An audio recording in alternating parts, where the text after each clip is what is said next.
Been a long time. I shouldn't have left you. Return of the boxing guru.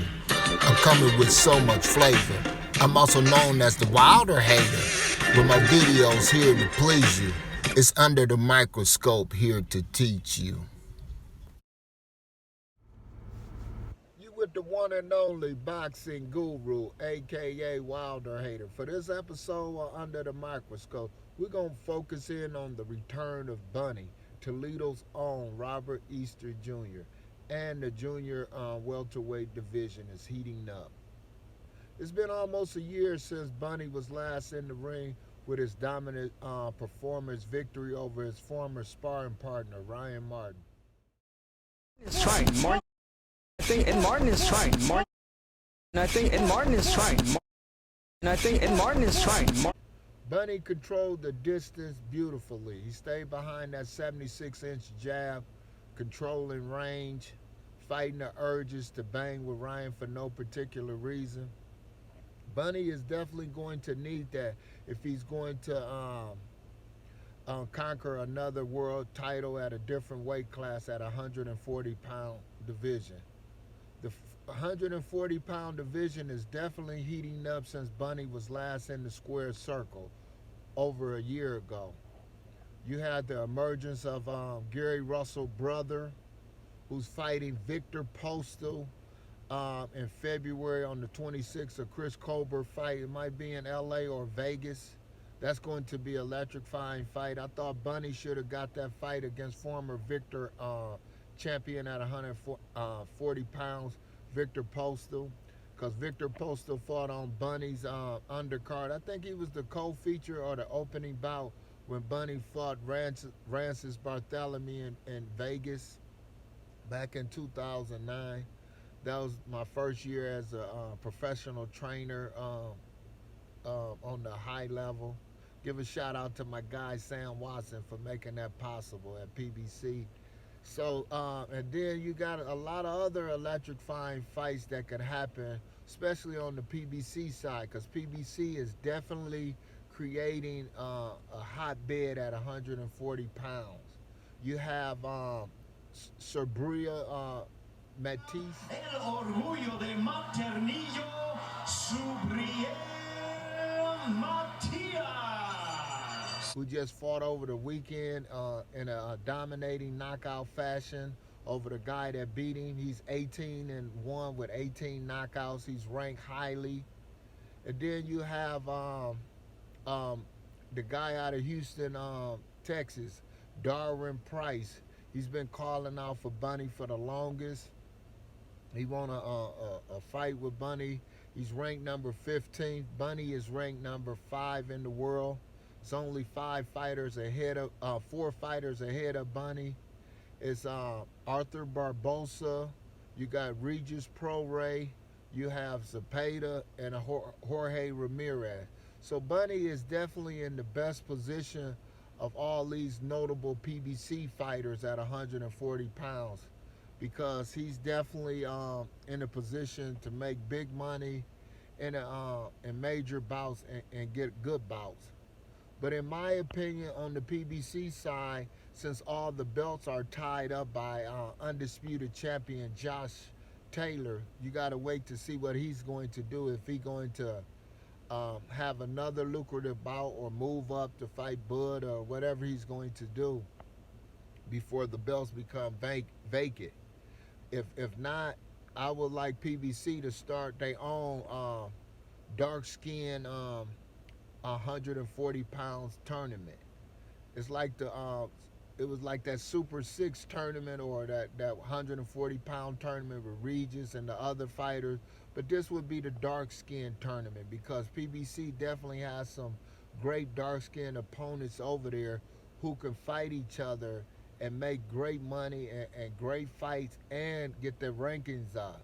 You can have Robert Easter, E-Bunny out of my hometown of Toledo, Ohio.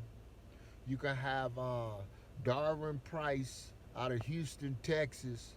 Then you can have Sabrio Martinez. He's dark skinned. He can fight. And then you can have Antoine Gary Russell. They can have their own little tournament like.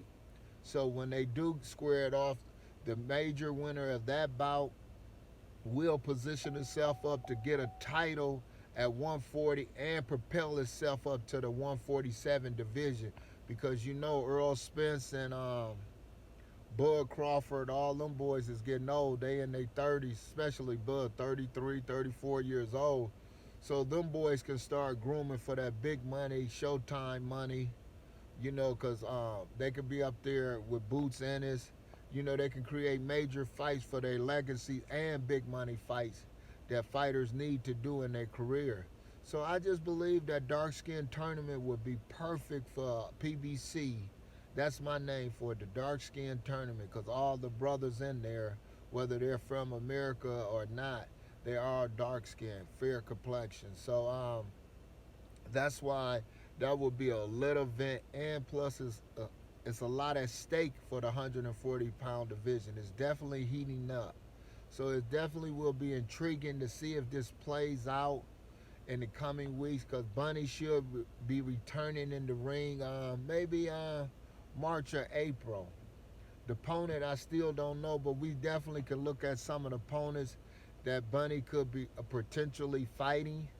In my opinion, the number one opponent, it should be Darwin Price. He's ranked number 15th. Like I said, Bunny number 5. That would be a lucrative fight for Bunny.